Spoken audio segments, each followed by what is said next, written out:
Bismillahirrahmanirrahim. Assalamualaikum warahmatullahi ta'ala wabarakatuh.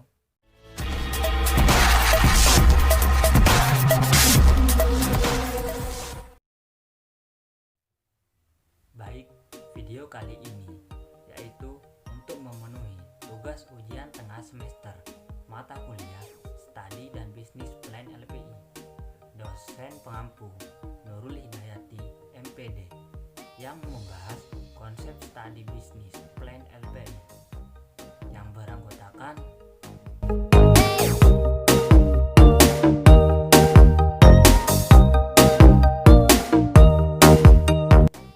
dalam konsep Studi Bisnis Plan LPI.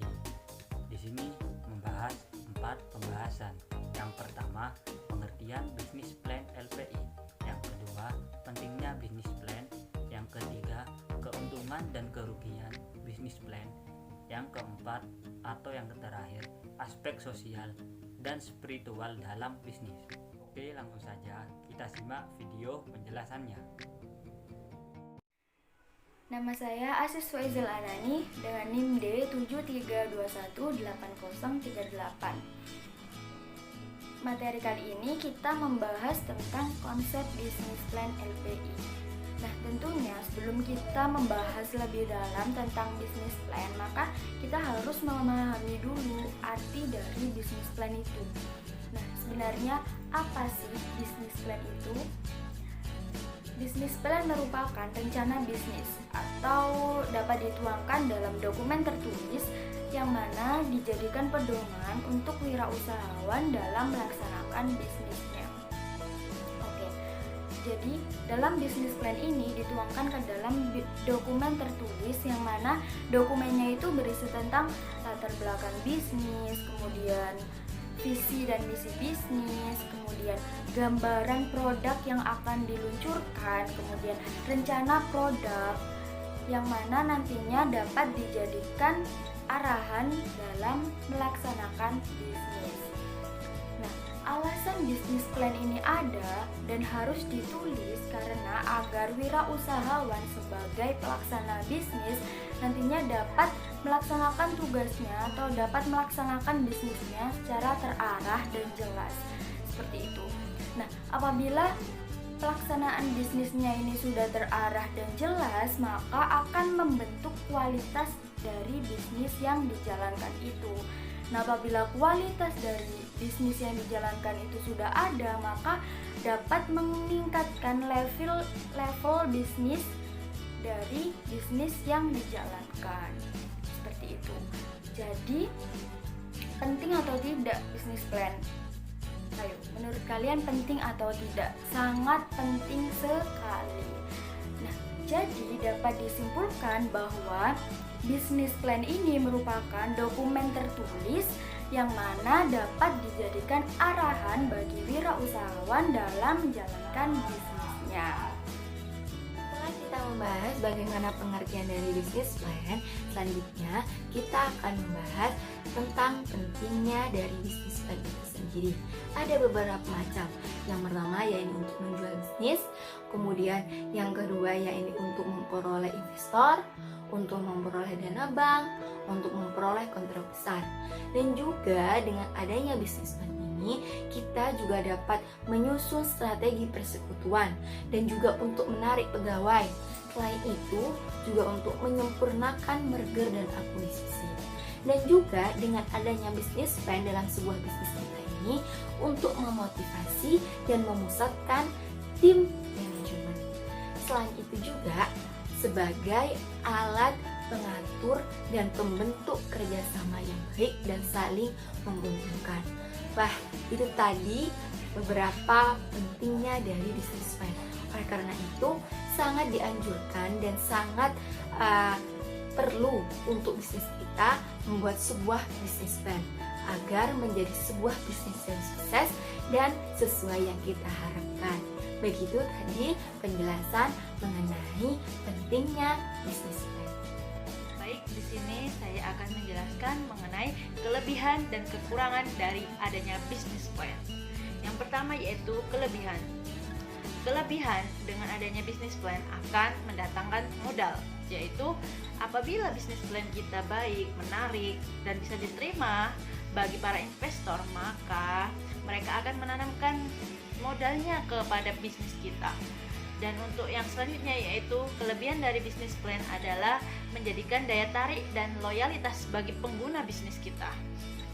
Dan untuk yang terakhir, dengan adanya bisnis plan, maka akan menetapkan strategi dengan tepat. Jadi apa yang sudah kita plankan, apa yang kita sudah rencanakan, maka kita akan lebih cepat mencapai target-target. Strategi kita jelas, jadi berjalannya bisnis kita itu teratur, ada aturannya, tidak berjalan dengan apa adanya yang akan menghambat tercapainya tujuan dari bisnis kita.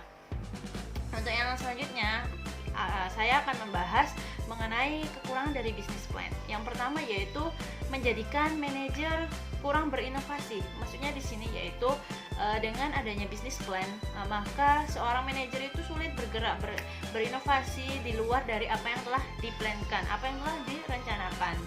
Terus selanjutnya yaitu terkadang apa yang kita plankan, apa yang ada dalam bisnis plan itu dananya itu tidak realistis, yaitu terlalu dilebih-lebihkan. Terus juga biasanya tidak dicantumkan pendukung, kayak namanya surat izin itu tidak ada, maka itu juga akan bisa menjadi kelemahan dari bisnis plan itu gitu. Selanjutnya yaitu kurangnya update pasar, riset pada pasar. Jadi bisnis plan itu akan mengalami kelemahan apabila riset pasar kita itu berkurang. Jadi kita dalam melakukan evaluasi pasar, membaca pasar itu kurang bagus, maka apa yang kita bisnis plankan itu juga tidak bagus, tidak akan baik, tidak akan menarik bagi investor lainnya, bagi yang akan kita jadikan bisnis plan itu. Terus selanjutnya yaitu bisnis plan tidak tertulis. Apabila bisnis plan ini tidak tertulis, maka ini juga akan menjadi kelemahan dari bisnis plan gitu. Jadi apa yang kita mau lakukan itu kalau tidak tertulis, maka bisa jadi lupa atau kelewatan atau tidak sesuai dengan rencana.